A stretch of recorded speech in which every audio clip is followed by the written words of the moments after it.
You know, it just made me feel like, yo, I should, you know what I'm saying, if I fuck with this music, I should be able to make ill shit, not just make be comfortable and going shit, but make something that's ill. Right. Somebody say, yo, that's dope, that's a cool compliment. To me, I'd rather them say like, yo, that's ill. Like, yo, I don't know what that to call that. That's ill. Like, that's sick. Right. Like, yo, you be tripping.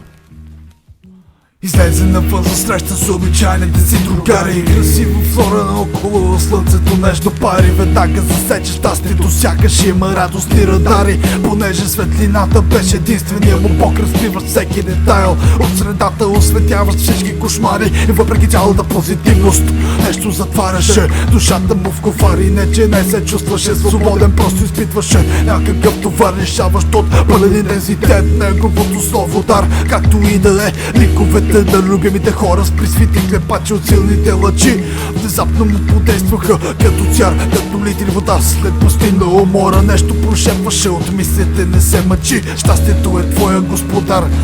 Като по чудо повярва и сякаш за секунда изкачи планината за кар. Психологически изразено това беше моментална мисловна градация, същински ментален бунтар.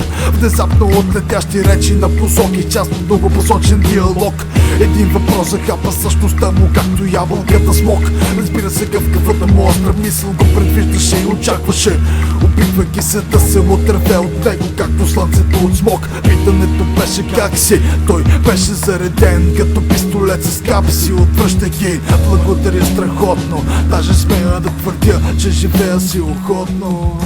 В момента същи странна тръпка зарита в душата му с обладаващ подход. Две синьо-зелени очи в държавата на симпатиите направиха го патриот. Той взираше се в тях дори с третото си око, с неоправдани действия съпроводени с уход. Стана от пейката и към къщи потекли, изгледаха го странно, зачудиха се за неговия живот.